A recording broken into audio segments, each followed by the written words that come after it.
Hey guys, hope you're having a great day today. My name is Daniel and I'm the High Mileage Helper. On this channel, my goal is to be able to help you learn more about the RV transporting industry, as well as give how-to videos for your truck and then give recommendations along the way. So if this is our first time meeting, just consider subscribing, hitting the like button if you get good value. And in today's video, we're going to be talking about how COVID has affected the value of trucks on the market today and the related insurance considerations. So we'll go ahead and get right into the video.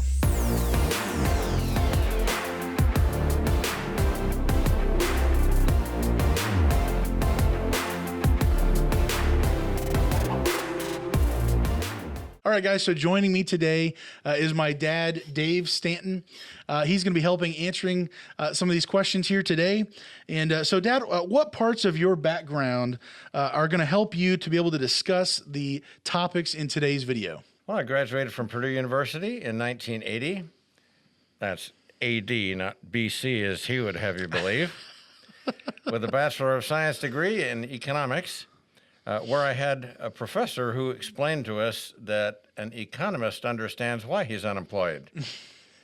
And I also spent 30 years as an insurance claims adjuster. While I mainly worked injury claims, I easily settled well into the thousands of vehicle total loss claims.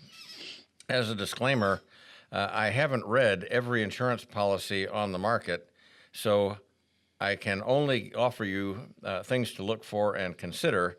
Read your policy. It's a legal document, legal contract, which your insurance company will observe meticulously. Thousands of court cases have gone before you to hammer out all these issues. So read your policy. So for those of us in the RV transporting industry, you're probably already well aware of the shortages in the parts, as well as the shortage in the workforce to be able to actually produce these units that we take on a regular basis, on a weekly basis. For others simply looking into this industry, you'll become well aware and familiar soon enough. Likewise, we also see pickup truck manufacturers struggling to produce new trucks, with enterprise truck leasing being backed up and seemingly barely able to keep up with their fresh supply for their current customers, all the way down to an individual person struggling to find a truck they need for getting into this industry. So why do you think the new truck market slowed down during this pandemic? I think the new truck market slowed down for the same reason that the rest of the economy slowed down. The media and political scaremongers terrorized the country with their boogeyman. People didn't go out unless absolutely necessary. Also, the production facilities were closed by the temporary shutdown.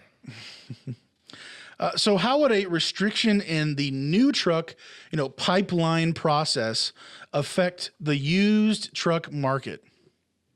Restricting the supply of new trucks naturally shifts that demand to used trucks as a substitute good. Since you can't manufacture used trucks by definition, their number is fixed.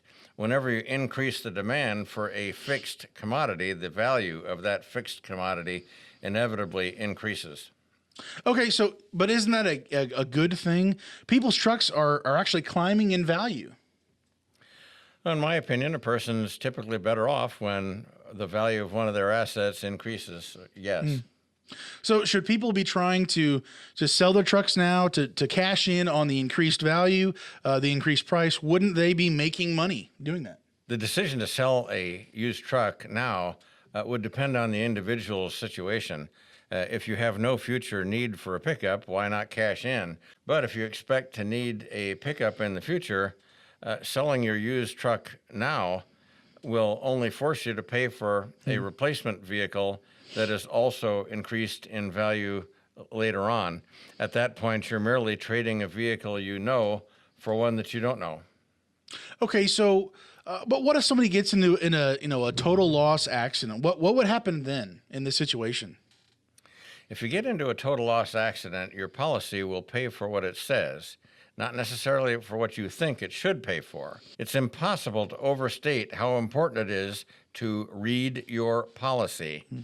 Commercial lines policies insure a vehicle for a stated value because commercial vehicles often incorporate specialized alterations, I guarantee that your policy says it will pay up to your stated value on a total loss.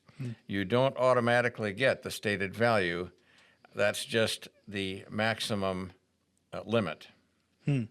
So sometimes people get into a total loss accident where they actually owe more money than what the vehicle is worth on the market. In RV transport, we can put well over 100,000 miles on our trucks, which drastically decreases the value of our trucks quicker than most people would.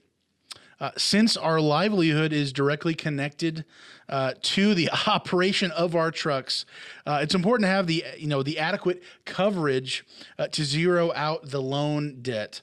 In a previous video, I talked about gap insurance. How would gap insurance apply in this kind of situation? Gap insurance will pay the difference between your loan balance and the ACV, actual cash value of your vehicle. Your basic policy carrier has no reason to care how much you owe on your vehicle. They simply insure your vehicle and not extraordinarily high vehicle usage or possibly even bad shopping. Gap insurance will not pay the difference between your loan balance and your stated value. So if your stated value is too low, you will shortchange yourself. To illustrate, let's say your loan amount is $20,000 and your ACV is $15,000 for these three examples. We'll ignore deductibles, sales tax, and license plate transfer fees. For example one, your stated value is $15,000. Your basic carrier will pay $15,000 and your gap carrier will pay $5,000. Example two, your stated value is $18,000. Your basic carrier will pay $15,000 because of the ACV, and your gap carrier will pay $5,000, but you covered yourself just in case the ACV had crept up higher than $15,000. Example three, your stated value is $12,000. Your basic carrier will pay $12,000. Your gap carrier will still only pay $5,000. So for examples 1 and 2, your total will be $20,000. This replaces your vehicle and eliminates your debt. For example 3, your total will be $17,000. So by lowballing your stated value, either accidentally or deliberately, you still owe $3,000. So why do you think insurance agents aren't actually, actively telling people about this? Shouldn't they be like shouting it from the rooftops? Hey, you're in danger. There's a risk in this situation right now. Well, insurance agents are paid on commission according to the premiums they write. The pittance of additional premium earned by increasing a policy's stated value is dwarfed by how much time it takes to make that change. It's just not cost effective to go out of your way and dig up customers who need to do this. Secondly, many of them probably just don't understand how this business places wear and tear on your vehicles. I think a really good agent would treat stated value maintenance as a loss leader and use it as an opportunity to strengthen ties with existing customers. If I was an agent, I'd probably shotgun periodic reminders to my commercial policyholders to monitor their stated value to ACV ratios. So what would you recommend for people to do after hearing all this information? To avoid the dangers of coming up short in a total loss settlement, I would first monitor the market value of my vehicle, maybe every month or two. Second, buy gap insurance to cover the difference between my loan balance and my vehicle ACV. Third, keep my stated value comfortably higher than my vehicle ACV to accommodate market fluctuations. Fourth, read my insurance policies. And fifth, always keep meticulously detailed records of everything I do to my truck. That's maintenance, repairs, upgrades, and customizations that will enhance the ACV of the vehicle. So do you foresee a time when the market can actually settle down, the people can actually then reduce their stated value on their trucks? Well, as I've encouraged you and David your whole lives, cheer up. Things are only going to get worse. Even if the vehicle market settles down, there's another factor. Inflation and rising prices are not the same thing.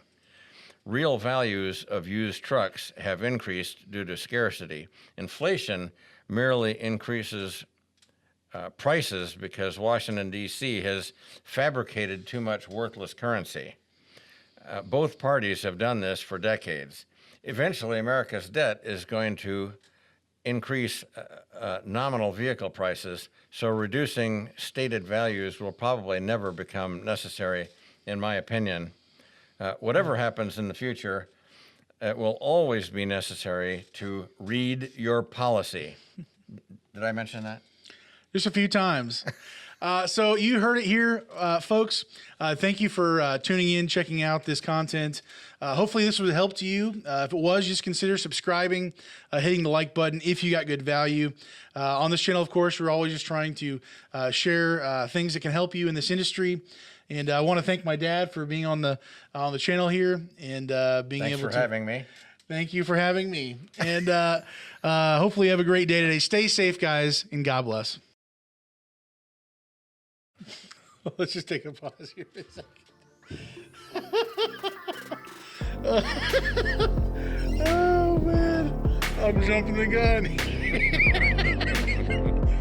You want to go ahead and do all yours, and I'll do all mine? Oh.